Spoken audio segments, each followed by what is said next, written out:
Base pairing in DNA. Now we will solve the second part of this problem. Figure 2 shows the bonding of cytosine and guanine. The oxygen, hydrogen, and hydrogen-nitrogen distances are 0.110 nanometers. So in figure 2, we have cytosine and guanine, oxygen-hydrogen bond length and hydrogen-nitrogen bond length is 0.11 nanometers.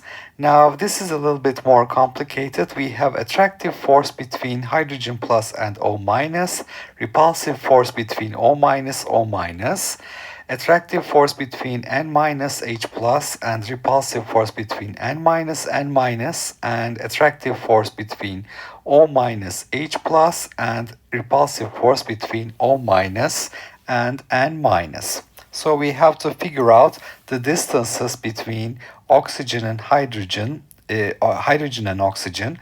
Oxygen-hydrogen length is 0.11 nanometers, so this has to be 0.18 nanometers, so it adds up to 0.29.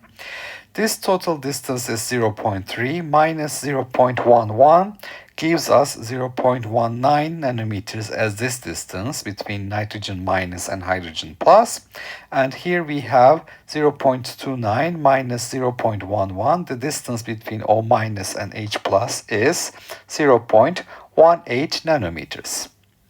So let's show that here we have the oxygen minus hydrogen plus bond belonging to cytosine part, so we need to consider the boundary here. So O minus H plus is on the cytosine side and O minus is on the guanine side.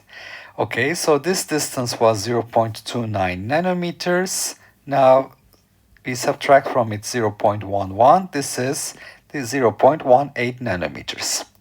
Now for the N minus H plus N minus, the N minus to N minus distance is 0.3 nanometers, and we subtract from it 0.11 nanometers. 0.19 is this distance across the boundary. And then for O minus N minus we have 0.29 and O minus H plus 0.18 plus 0.11 gives us 0.29. Okay, so let's write here the oxygen-hydrogen bond length is 0.110 nanometers. The distance between two O minus is 0.290 nanometers. The distance between hydrogen plus and O minus is 0.29 minus 0.11, which is 0.180 nanometers. The hydrogen-nitrogen bond length is 0.110 nanometers. The nitrogen minus distance is 0.3 nanometers. The nitrogen minus hydrogen plus distance is equal to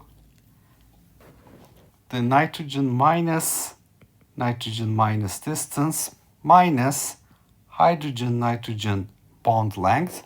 So we find that this distance is 0.190 nanometers, and for the O minus N minus distance given as 0.290 nanometers, O minus H plus distance is 0.29 minus the bond length 0.11, 0.180 nanometers. So we have figured out the distances we have to consider. Now let's look at the free body diagram for guanine. So attractive forces and repulsive forces. So where are the repulsive forces? O minus, O minus, N minus, N minus, O minus, N minus. So that's what I show here. O minus, O minus, N minus, N minus, O minus, N minus. These are repulsive in plus X direction. Attractive forces, H plus O minus, N minus H plus, and O minus H plus. So these are going to be to the left in minus I hat direction. The net force on the x-axis will be F O minus O minus plus F N minus N minus plus F O minus N minus in I hat direction. And then we have minus the attractive parts H plus O minus plus N minus H plus plus the force between O minus H plus in minus I hat direction. Okay, so I have figured out these forces. Basically, the question is, in the case of cytosine and guanine, assume that the bonding is due only to the forces along oxygen, hydrogen, oxygen, nitrogen, hydrogen, nitrogen, and oxygen, hydrogen, nitrogen combinations, which are the combinations I've considered, and assume also that these three combinations are parallel to each other. Calculate the net force that cytosine exerts on guanine due to the preceding three combinations. Is this force attractive or repulsive?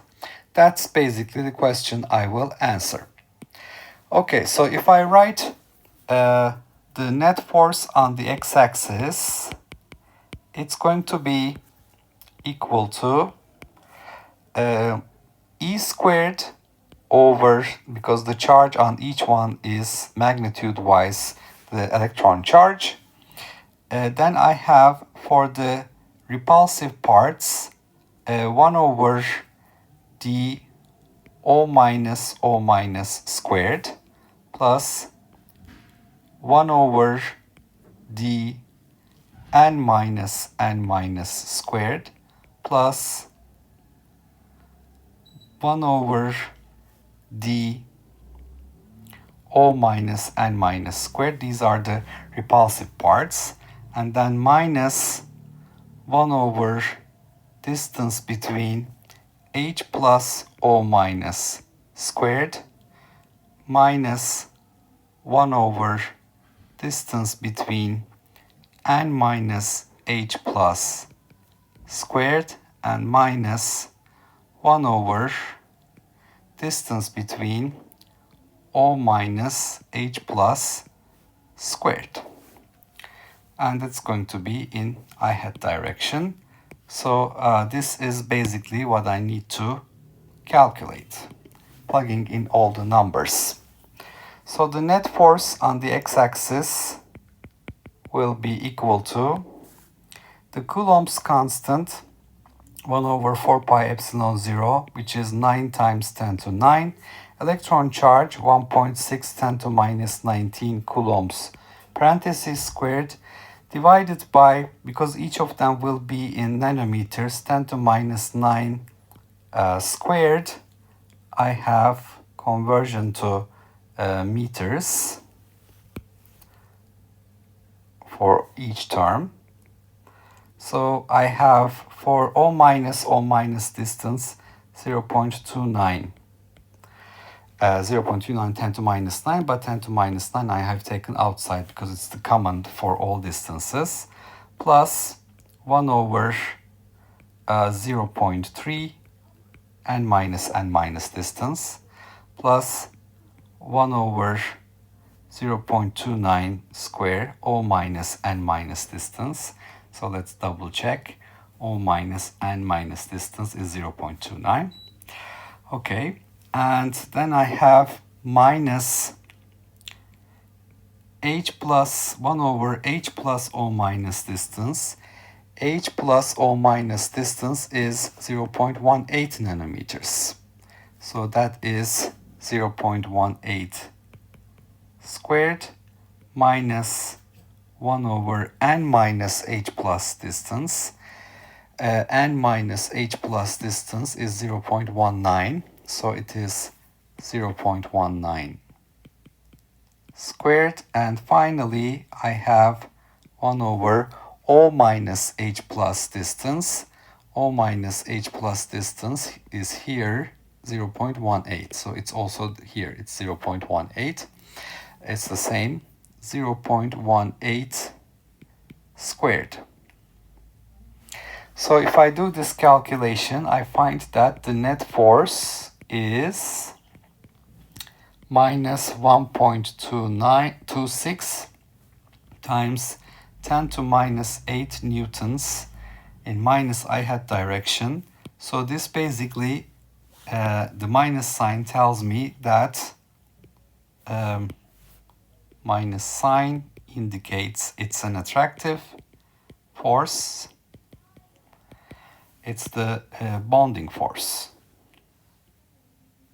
All right, so I have calculated the corresponding bonding force for cytosine and guanine. Now the answer from the previous calculation was minus 8.86 10 to minus 9 newtons for which combination? Thymine adenine.